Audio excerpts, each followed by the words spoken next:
Yes, Onyes Abatala, His Royal Majesty, Ese Chukwu Kadibia, Agbakwuruibe the second.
Obodoukwu ga-awọpụ ya n'ọrụ maka na ihe na-eme dị anyị mma.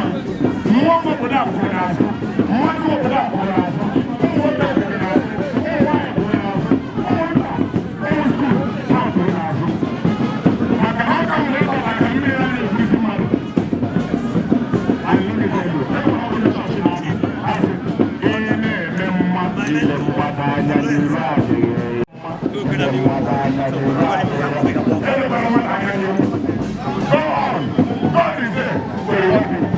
and young people I see the one of them in the evening in the Obodoukwu and I got to fire from now and they bring on me and they got I need to come out for the book but I see good to live forever but then you put in the street much of them in a special way and I'm not also not anya n'ihu n'ihe ọ na-eme.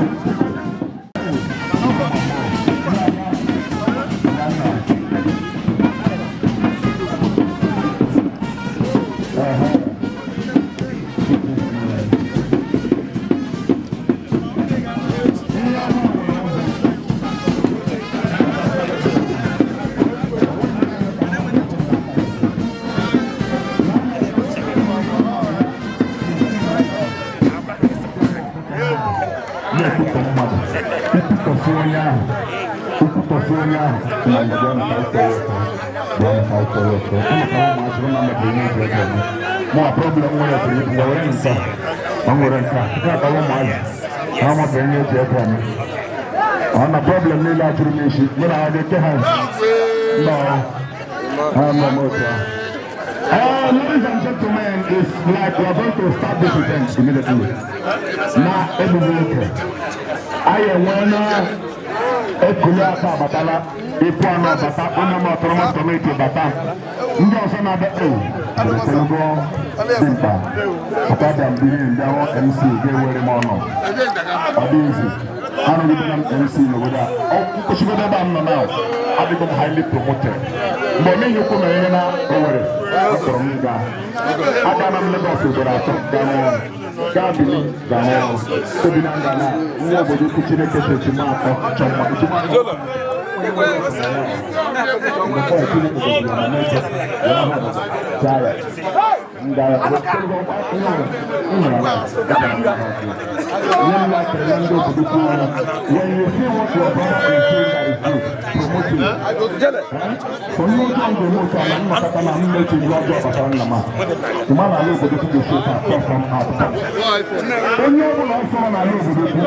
I got to you to that copy. Come out where I think I keep being easy.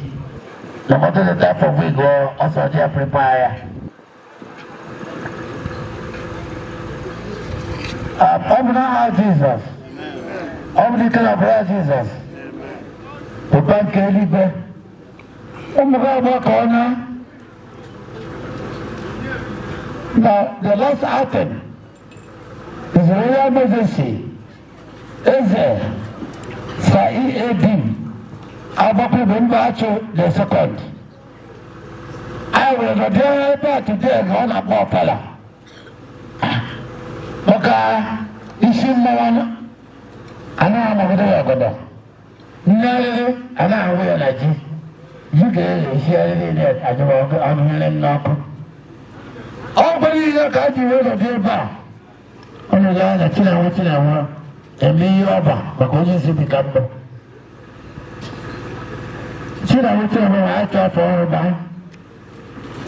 Oh, no, I just say, Pastor, go catch you, go to your shoe.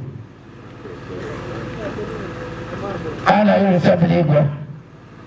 I remember, I am my man.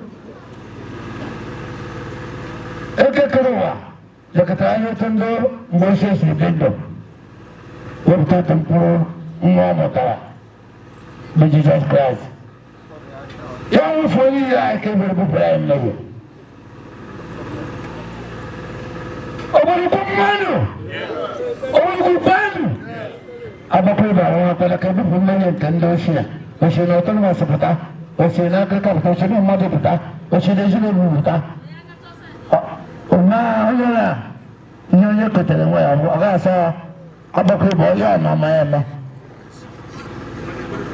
Otra cosa es seguro, ni un walile, o para una bata. Obupuna mmehe Obodoukwu niile. I will say, ọjọ́ a ga-atọ ọjọ́ a ga-eri ihe. Maka onye ọrụ ọbụla ebusara ọbụla ahụ, ọbụla na-abịa adịrị ibe ya. Eji m ohere na-ekene, eji m ohere na-asị arịa ise bi n'igwe. Onye Obodoukwu niile, ogologo na isi ike. Ihe akwa ka ihe nwe maka onye dị eto nwa na-amụ onye nwere ọnwa na-asa aleluya sorisa bi n'igwe bụkọ afọ anyị na nwa afọ anyị na-ele anya onye na-ekweta ego na 2024 na 2025 kwụrụ ya mgbajikwa mejira na Jizọs nwanyị ọrụ na-atọghị ime na fọna na papa ya tụọ na Jizọs ego akụrụ ụmụokorobịa be anyị ji ede anya ka anyị dịba ma onye ka anyị nọ n'afọ ọzọ ụba ga-ezara na Jizọs anyị were na-asị onye nwekwara onye ọkwa ịkọta ego chọọ imepụ aka Olisabinigwe ụmụ ha agbakwuola nga ekpere onye nọ nga akwe na ahịa ọrụ nọ nga alọ ọ bụ ịta ihe atọpụrụ ụwa atọpụrụ enyerigbo ihe emechiri na ya ọlọna ọganihu ndụ ogologo ka isi ike na ihe ọkpakọ na ihe enwe nke a jiga na-elete ala nna anyị anya ya ndị aka ya ekwe na abalịta osira Jizọs Kraịst bụ onye nwanyị. Architect Obodoukwu anyị enwere n'ọjị biko ka anyị gọzie n'ọjị n'aha Nna Chineke nke bụ mmiri anyị ekele gị onye mere ka anyị dị n'ụbọchị nketa ha ziri na nkele ndịrị n'aha Jizọs biko anyị eche gị mkpụrụ osisi a n'ihu ịgata nnukwu ka ata niile onye ka anyị apụta ndụ onye aka anyị na-atụla ndụ ya gozie ya nkwado ya sị n'aha Jizọs Kraịst onye nwanyị.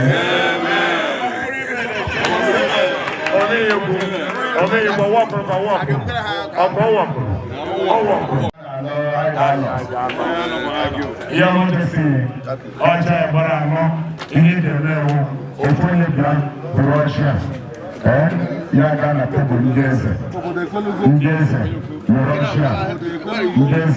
Russia n'aha the autonomous community anyị enweghị ọchị much then ọ bụrụ na ha nwere ọchị Igbo ndị eze were sụọ niile ọrụ ije distinguished ladies and gentlemen ekele m unu eji m aha onye isi anyị bụ Chief Obidi Innocent Ume were ekele unu n'ihe a were asụ unu nọ na nke mbụ ya kwụkwakọwa today nwoke abịakwara onye jere anyị certificate of occupancy of the different autonomous committees to which you preside over to pay him his respect, because respect and honor is what to be given to whom is due.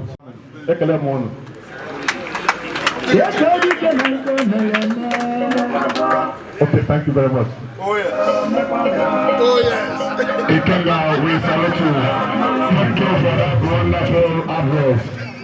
Let's take at the same time an address from the director, the President General of all President Generals, the coordinating PG of Obodoukwu clan, in the person of Comrade Ike Ezewan.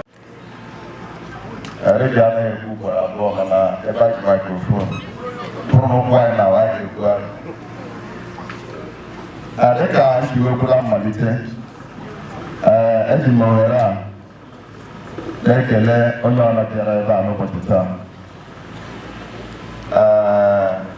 Starting on the existing protocol the first speaker nke nga ekele aka nyere wee na-agbado okwu ya na-asị na ya nọ taa wụ iji wee gaa n'ihu na activities anyị nwere maka the last of Allah of our paramount ruler, the person of His Royal Majesty, Edmond Alice Obidin, Agbakwuruibe one, and joined the ancestors there early this year. So to put the issue, we're here on the third day, and this third day basically we have 4 autonomous communities in Obodoukwu. The 4 autonomous communities, because I want to come here in the right order. I will not be who.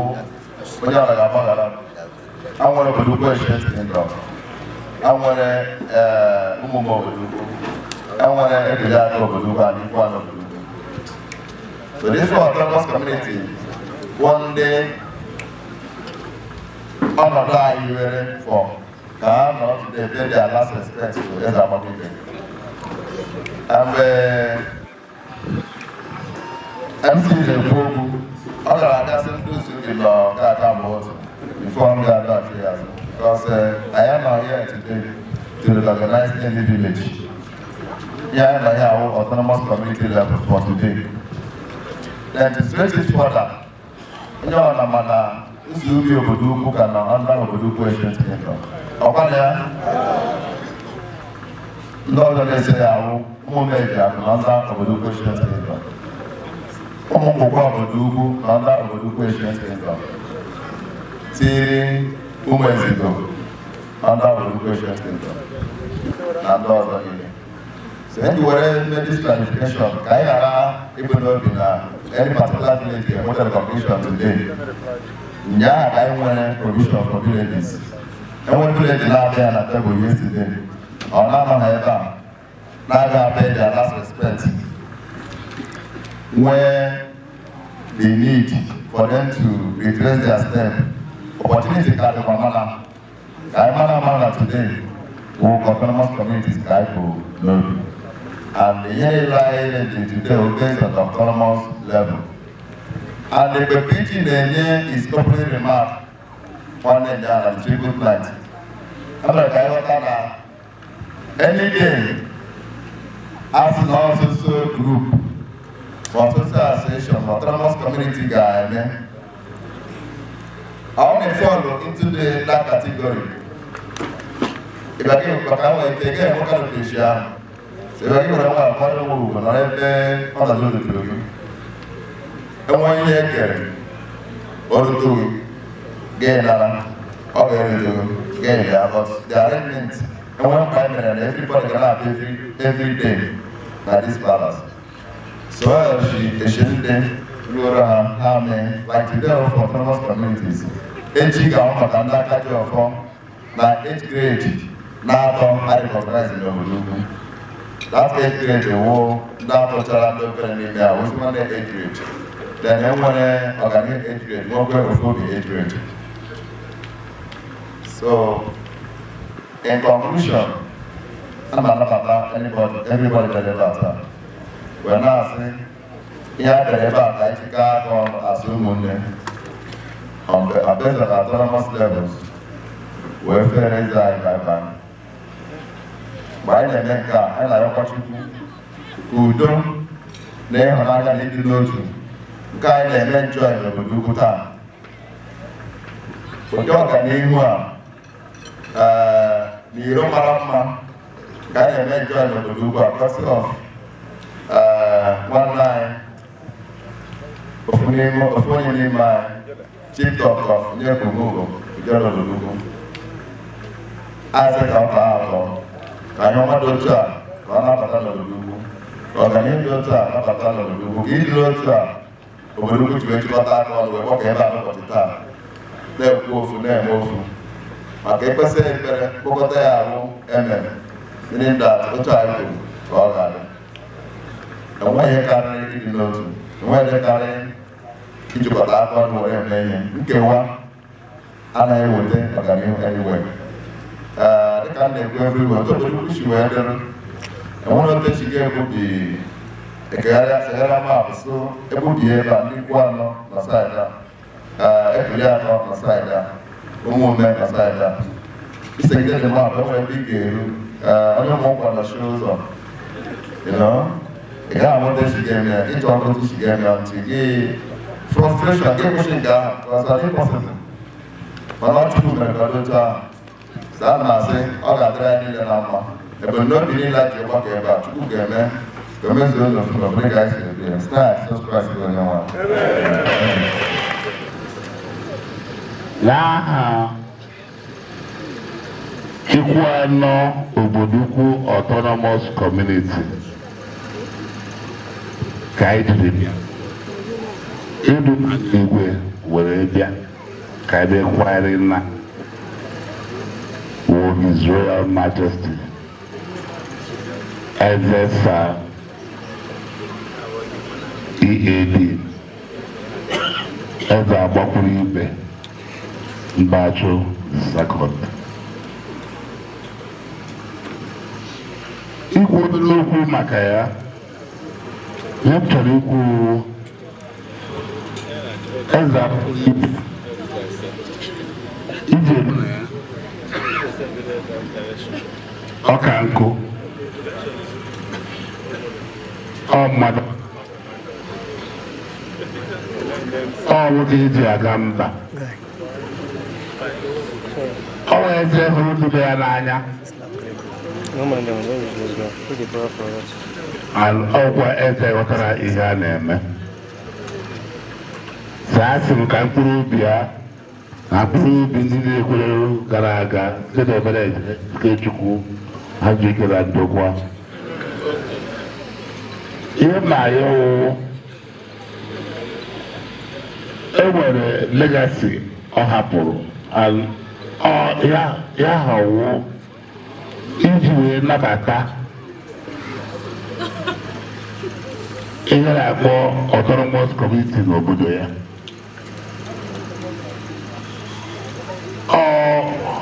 Ihe eji amaatụ na-agaghị ahapụ ya a ga-eji na-echeta ya ka afọ kwa afọ Chukwu ga-edowere anyị ya na ndokwa. Anyị na-asị ndị ọ hapụrụ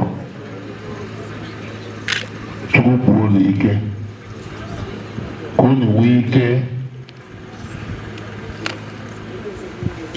ịnọchie ugwu ya na ezigbo mmemme ya na ezigbo odudu ya.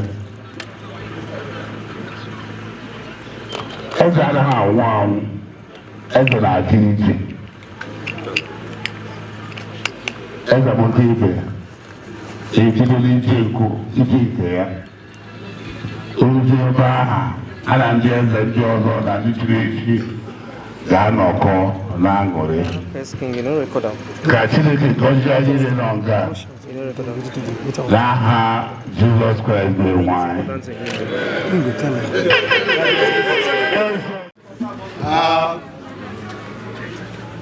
na microphone ndị Obodoukwu ekelela m ụlọ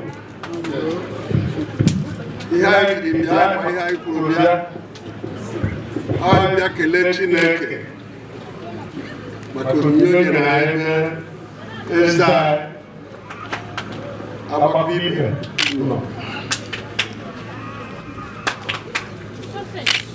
Ọ bụ eziokwu na anyị bịara ịkwanye iwu ma unu ma onye nwụọ Chineke ga-akpọtekwa ya alụmdị ọzọ. So anyị makwa na Agbakwuruibe ga-adịkwa ndụ, ọ ga-abịaghachi. Ma anyị bịara ịkwanye ya ugwu site n'ikele nwunye ya, ugwueze ya na ndị ụmụ ya, ndị nwoke na ndị nwanyị.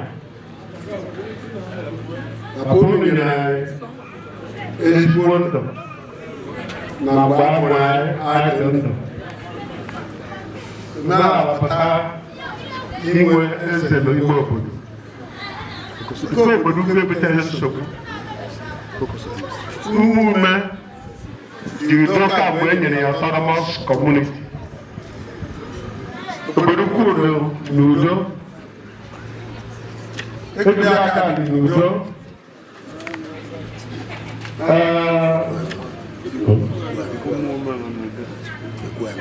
ikwu anọ n'udo so anyị inye Chineke ekele ọnwụ ga-ebutere anyị esemokwu anyị n'izigbo na weta aka ọrụ anyị ga-eto ndụ weta ịhụnanya dị n'ụwa Chineke ji ike anyị Obodoukwu dị n'udo Chineke anabatago ya udo ahụ ga-enye anyị ogologo ndụ na ahụ isi ike site na Jizọs Kraịst onye nwe anyị.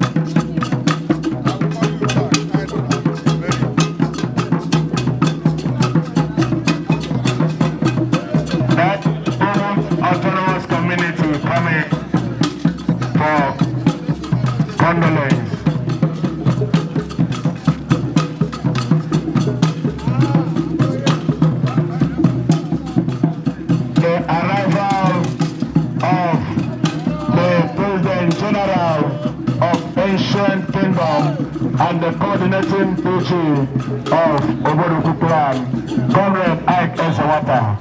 You just arrived now. You are welcome. Yes, Agbakwuruibe ana-akwa.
Fantastic night. associated with him very, very well. I won my first set on your 330 in 1990. On your fellow. Thank you for it. Thank you for the senior game.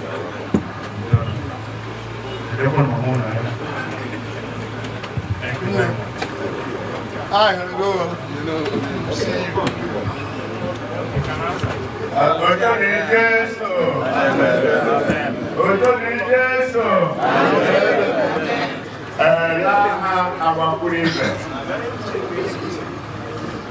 Now, Agbakwuruibe the second. Now, Mbachu, Ime-Obi, I will do the and about all. The one night with the book, all proper phone our hands. I found no hat, you know, one of that. That was a lot. I don't know what I know, you know. All is done. I think it. When I see a child in your head back, oh, God, I don't want so much food, but I had it with our head. Bob, okay, so way better now Jesus Christ. Thank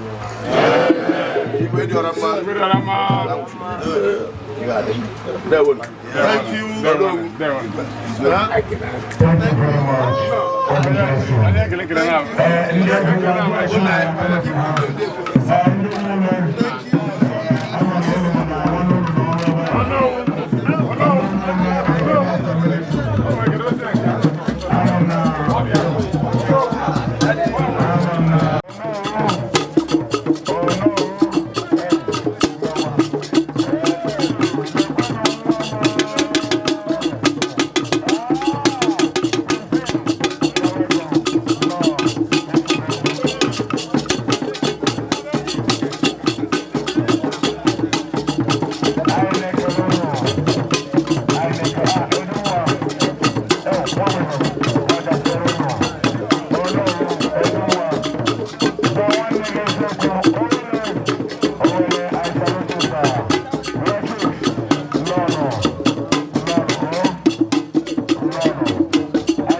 Autonomous Community.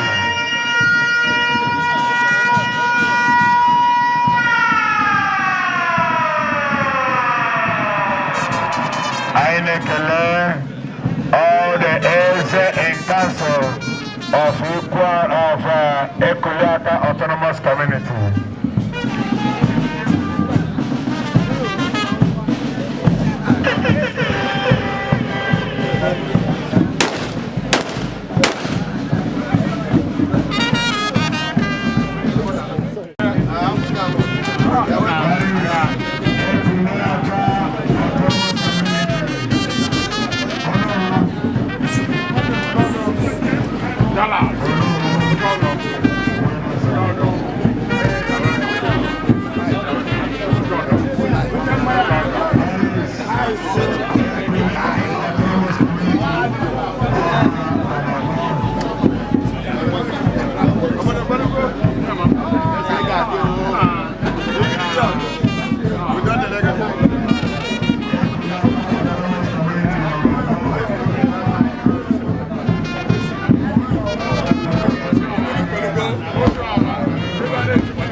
His name is Ezekiel.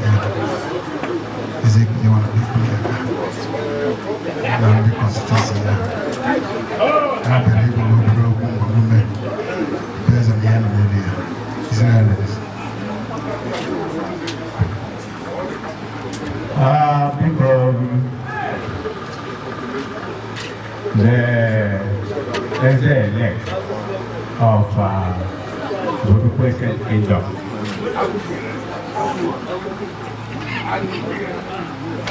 Crown Prince Chika. Agbakwuruibe for the third. Okay, Agbakwuruibe for the second. Of Obodoukwu Kingdom. Mbachu the third. Ike Abia. Ndị ebe a bụ ndị ekuli aka. Ụmụnne gị. Anyị sị ka anyị bịa beruru unu sụkwara unu ndo. Anyị na-eberu unu na-asụkwara unu ndo. Anyị tụtụ a ka anyị si agbakọ onwe anyị. Ihe ndị anyị jiri bịa iji were sọpọt iji niile na-abịa akwanyere nna anyị ukwu. Maka ọ bụghị mgbe unu ga-ebusoro anyị ụlọ ibu dị na ya. Ya ka anyị jiri were sasị ka unu were ihe ndị anyị dọwere ebe a. Aha. We have with the rejection of weta ọgwụ na-amaghị wetara so anyị na-asọ ọ ga-adịrị unu mma isi na ike a na-ekele Mbachu family union unu bụ ọtakịrị onwe onye ka unu otu unu si jisi nọọ ike mmadụ ejibe mebe ihe niile a na-eme ya dịka ga-agbapụrụ kpa nke bụ na onye ọbụla bịara ebe a ga-amụta ezigbo ihe maka onye so ma na-ebugabeghị mgbe ogere nwa akụ mana ọnụ na onwe unu n'agbanyeghị eji odu na ihe a nwa obi bụ nwa obi asa ma ọgaranya n'olu ama nwa obi niile ka anyị na-ekele unu ukwuu na-asụ ojisi n'ike na-ekwu otu ahụ o si dobe Obodoukwu ya adịrụ otu a ka ọ ga-adọ unu mara ihe unu na-adịghị emete nwa mete na ya nwa mgbe ana m asọ ọ ga-adịrị unu ma dụkwara anyị ma n'aha Jizọs.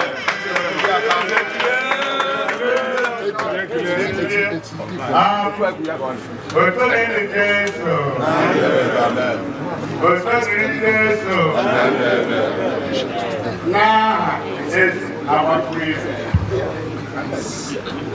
na ụmụ Mbachu isi obi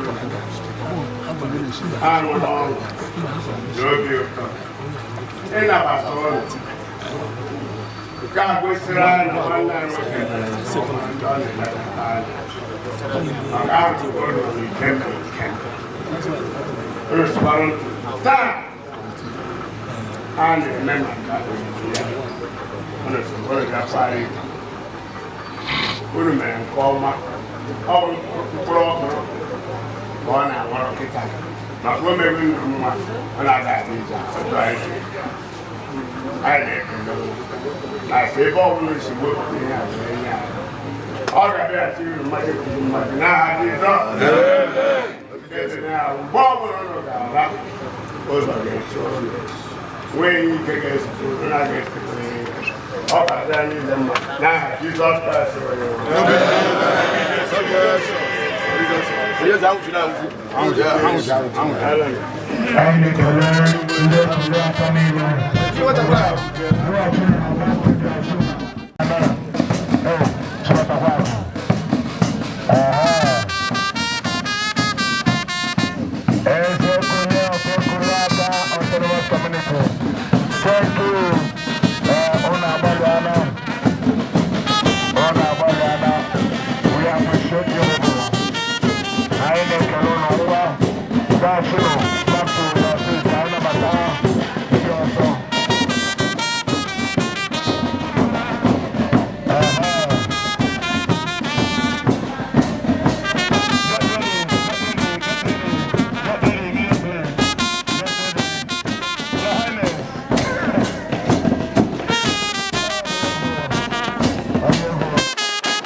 So I say I don't want to come here. When I get up, I don't know. So I am appoint. And now he's then appointed chairman of this autonomous community creation. So Chineke ga-adụzi and mkpụrụ ahụ tụrụ n'obi ahụ nwere Chineke ga-edokwa ebere anyị niile nwe obi anyị niile na-aga n'aha Jizọs.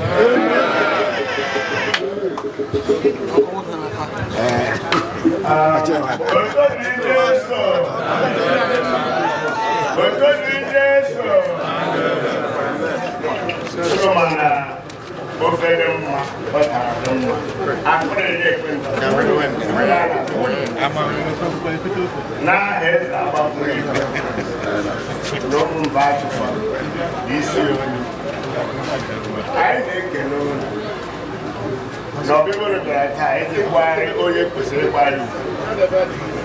Makani was no proper order. Makoni no so I make the next make a mana. Oh, when he home on or got to be normal. You are my girl, and can I deserve? I have to know him doing it.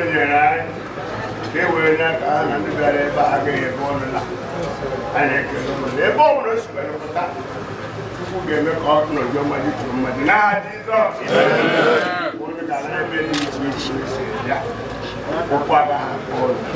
Share with them. That one, when you have the mother, that one, that can't be bush. That one, that I need them. Thank you very much. It's one of those communities. We appreciate you.